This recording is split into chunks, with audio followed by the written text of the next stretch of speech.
डिमिरी फूल क्षुद्र गल्प लेखक अखिल मोहन पट्टनायक 1927 रु 1982 स्वाधीनता परवर्ती ओडिया गल्प साहित्य क्षेत्र में सी जड़े सुप्रसिद्ध गाल्पिक खोर्धा जिलार बोलगड़ ठारे 1927 मसीहा डिसेम्बर मास 18 तारिख दिन तांकर जन्म।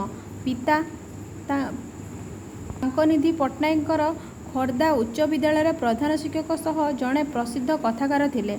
अखिल मोहन पट्टनायक वृत्ति थिले जड़े आईनजीवी। गभीर संवेदनशील और निबिड़ मानविकता मध्य समन्वय तांकर गल्पगुड़िक बेस प्रभावशाली। उच्च कोटीर कल्पना विलास सह मिथ्र संयोजना तांक गल्पर एक प्रधान विशेषत्व। प्रायतः तांकर प्रत्येक गल्पर कहानी धर्मी व्यक्तिगत जीवनर नैराश्य व्यर्थता एवं जंत्रणासिक्त अनुभूति को नहीं साहित्यर सौध निर्माण करथिले। परिमाणात्मक दृष्टि नहेले हैं गुणात्मक दृष्टि स्वाधीनता परवर्ती ओडिया क्षुद्र गल्पर परिपुष्ट करिबारे तांकर गुणात्मक दृष्टि स्वाधीनता परवर्ती ओडिया गल्प तांकर गल्प संकलन गुड़िक मध्य झड़र इगल धरणीर कृष्णसार अंध गली नदीर नाम गणतंत्र प्रथम और शेष इत्यादि प्रकाशित। अंधगली गल्प संकलन पाई 1982 मसीह साहित्य एकाडेमी पुरस्कार लाभ करथिले। डिमिरी फूल शीर्षक गल्पटी और अंधगली गल्प संकलन गृहीत। डिमिरी फूल गल्पर अखिल मोहन पट्टनायक दरदी मनर स्पष्ट चित्र देखा मिले। मनीषर असहायता प्रति गाल्पिकंक संवेदनशील मनोभाव पाठक मुग्ध करिथाए।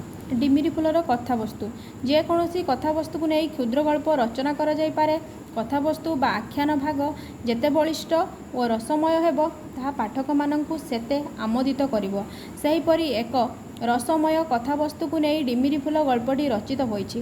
गल्पटी आरंभ हुए एक वर्षण मुख संध्यारू और शेष हुए परदिन शेष दिन गल्प नायकर गुवाहाटी सहर को प्लेन रे विदाय नेबा सहित गोटाए दिनर घटना भितर प्रगल्भा माँ पाई डिमिरी फूल प्रति अदृश्य होई रहिथिबा मृत्यु मंजूर कहानी परिवेशित होइछि।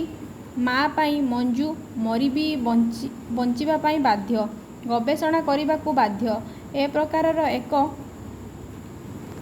निष्ठुर संवेदना सत्य ए कहानी रे भावासक्त। आलोच्य गल्पर गाल्पिक निजे नायक साजिछंती। गाल्पिक अलाहाबाद विश्वविद्यालय पढ़ुथिबा बेले छुट्टी काटिबा पई जाइथिले गुवाहाटी। सेठारे रहुथिले एक होटेल रे।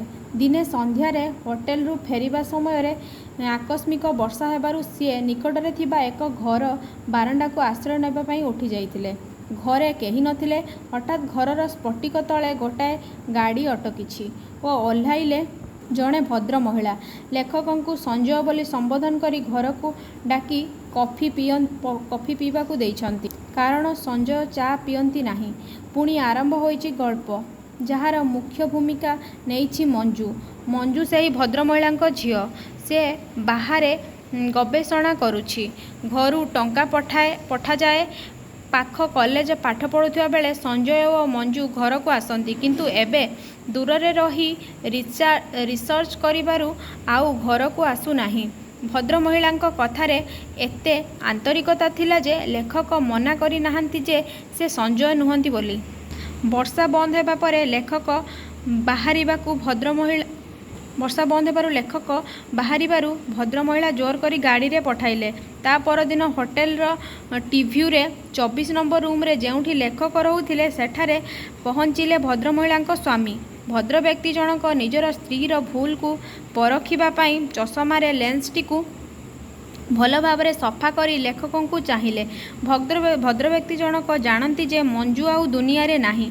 लेखक भी संजय नुहंती किंतु एकथा से स्त्री को जणै नाहंती। किंतु निज स्त्रीर खुशी पाई से लेखकों को अनुरोध करिसंती संजय भूमिका रे अभिनय करबाकू। ता परदिन लेखक दिल्ली फेरी आसीछंती। एयरपोर्ट रे आसीछंती रहस्यमय दंपति। भद्र महिला जनक आनिछंती तांको झियो मंजू पाई गोटाए पैकेट किंतु सेथिरे लेखा न थाए मंजूर ठिकणा। लेखक भद्र व्यक्ति जनक खंडे दूर को डाकी नहीं पचारिछंती मंजूर ठिकणा। यही प्रश्न शुणिबा परे भद्र व्यक्ति जनक ସ୍ତମ୍ଭୀଭୂତ ହୋଇଯାଇଛନ୍ତି ଓ ତାଙ୍କ ଆଖି ନିସ୍ତେଜ ହୋଇଯାଇଛି, ଠିକ୍ ପଥର ପରି। ଭଦ୍ର ବ୍ୟକ୍ତି ଜଣକ ଲେଖକଙ୍କ କାନରେ କହିଛନ୍ତି, ମଞ୍ଜୁର ଇତିହାସ। ମଞ୍ଜୁ ଆଉ ନାହିଁ। ଅନେକ ଦିନ ତଳୁ ମଞ୍ଜୁ ଥାର୍ଡ଼ ଇୟର ପଢ଼ୁଥିଲା ବେଳେ ଟ୍ରେନ୍ ଆକ୍ସିଡେଣ୍ଟରେ ମୃତ୍ୟୁବରଣ କରିଛି। ମାତ୍ର ପତ୍ନୀଙ୍କର ମସ୍ତିଷ୍କ ବିକୃତ ଘଟିବାରୁ ତାଙ୍କୁ ଏ ଦୁଃଖଦ ଖବର ଜଣାଇ ନଥିଲି। ତେଣୁ ତାଙ୍କ ପାଇଁ ଆଜି ବି ମଞ୍ଜୁ ବଞ୍ଚିଛି ଓ ରିସର୍ଚ୍ଚ କରୁଛି। ସଞ୍ଜୟ ଭୂମିକାରେ ଅଭିନୟ କରୁଥିବା ଲେଖକ ମଞ୍ଜୁର ଏ ଦୁର୍ଘଟଣା ବିଷୟ ଜାଣିବା ପରେ ସ୍ଥାଣୁ ହୋଇଯାଇଛନ୍ତି। ଭଦ୍ରବ୍ୟକ୍ତିଙ୍କର କଥା ରଖି ସିଏ ସଞ୍ଜୟ ହୋଇ ଭଦ୍ରମହିଳା ଜଣକ ମଞ୍ଜୁ ପାଇଁ ଆଣିଥିବା ଉପହାରକୁ ଗ୍ରହଣ କରିଛନ୍ତି। ପ୍ଲେନ୍ ଉଡ଼ିବା ସମୟରେ ହୋଇଥିବାରୁ ଲେଖକଙ୍କ ନାମକୁ ବାରମ୍ବାର ଆହ୍ୱାନ କରାଯାଉଥିଲା। ଲେଖକ ଏହି ରହସ୍ୟମୟ ଦମ୍ପତିଙ୍କୁ ବିଦାୟ ଦେଇ ବିମାନ ଉପରକୁ ଉଠିଲେ। ଅତି ଅସହାୟ ଭାବରେ ଦମ୍ପତିଦ୍ୱୟ ତାଙ୍କ ହାତ ହଲାଇ ବିଦାୟ ଦେଉଥିଲେ, ଦୁଇଟି ପ୍ରାଣ ଥିବା କରୁଣ କଣ୍ଢେଇ ପରି। ମଞ୍ଜୁ ରିସର୍ଚ୍ଚ ସାରି ଦିନେ ନା ଦିନେ ଭଦ୍ରମହିଳାଙ୍କ ନିକଟକୁ ଫେରିବ ବୋଲି ସେହି ମହିଳାଙ୍କର ଆଶା ଥିଲା।